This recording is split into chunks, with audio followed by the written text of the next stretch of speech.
Why No One Enters Your Life by Chance, a story of fate, lessons, and redemption. Prologue. Lucas sat by the window of his small apartment, staring at the city lights flickering in the distance. He had never been one to believe in fate, but the events of the past year had shaken his skepticism.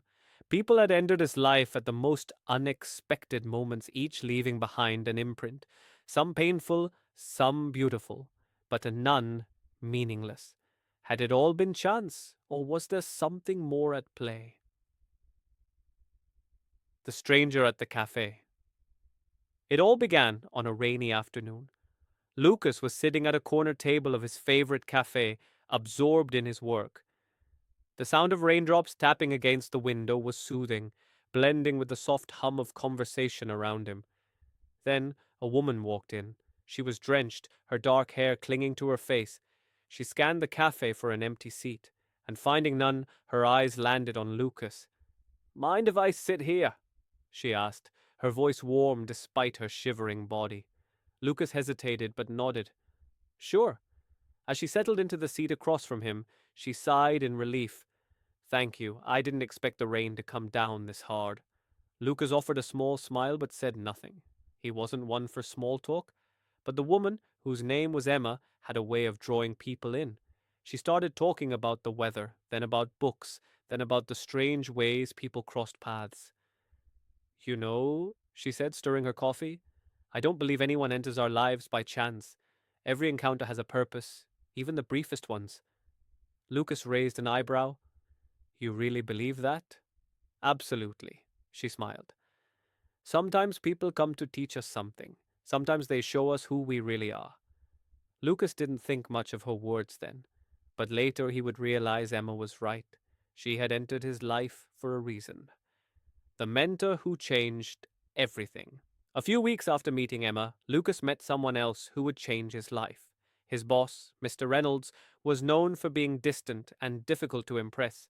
Lucas had been working under him for 2 years, feeling invisible despite his hard work.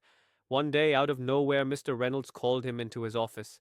"Lucas," he said, "I've been watching you. You have potential, but you're holding yourself back." Lucas frowned. "I don't understand." "You don't take risks. You don't put yourself out there. You're talented, but talent means nothing if you hide in the shadows." Lucas was taken aback. No one had ever spoken to him like that before. "Do you want to stay where you are forever?" Reynolds continued. "Or do you want to grow?" That conversation stuck with Lucas. It made him question everything: his fears, his doubts, his unwillingness to take chances. Looking back, he realized Mr. Reynolds hadn't just been his boss. He had been a mentor, someone placed in his life to push him forward. The love that wasn't meant to last. Then came Sophia. She was unlike anyone Lucas had ever met. Vibrant, full of life, a dreamer.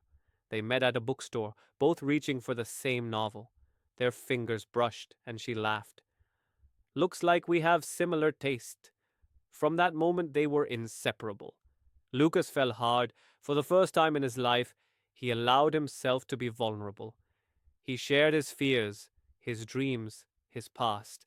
Sophia listened with an intensity that made him feel truly seen.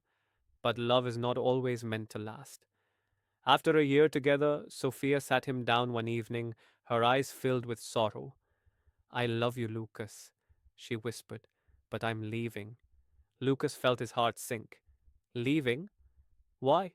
"I got an opportunity abroad, a once in a lifetime chance." He wanted to ask her to stay, but deep down, he knew he couldn't. Sometimes love enters our lives not to stay forever, but to teach us how to love, how to let go. Sophia had taught him that. The friend who became family.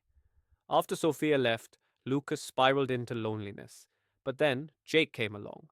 They met at the gym, of all places. Jake was the kind of guy who made friends everywhere he went. "Hey man, you look like you could use a beer," he said one day after their workout. Lucas, surprised by the unexpected kindness, agreed. That night they talked for hours about life, struggles, heartbreaks. Jake had been through his own share of losses, and he understood Lucas in a way few others did. You don't have to go through life alone, Jake told him. Sometimes family isn't who you're born with, it's who you choose. Over time, Jake became more than a friend. He became a brother. Lucas realized then people don't enter your life by accident. Jake had come at a time when Lucas needed him most. The final lesson years passed. Lucas grew, changed, became someone he never thought he could be. One day, he found himself back at the same cafe where he had first met Emma, and there she was. She looked up, surprised, then smiled. Lucas, it's been years. They talked for hours, just like they had that first day. You remember what you told me? Lucas asked. That no one enters our lives by chance? Emma nodded. Do you believe it now? Lucas smiled. Yes, I do. Every person he had met, Emma, Mr. Reynolds, Sophia, Jake, they had all shaped him, changed him, taught him something, and now he understood. Epilogue. Life is a series of encounters, each one meant to teach us, shape us, guide us. No one enters your life by chance, and if you look closely, you'll see. Every person you meet is part of a bigger story, a story that's still unfolding.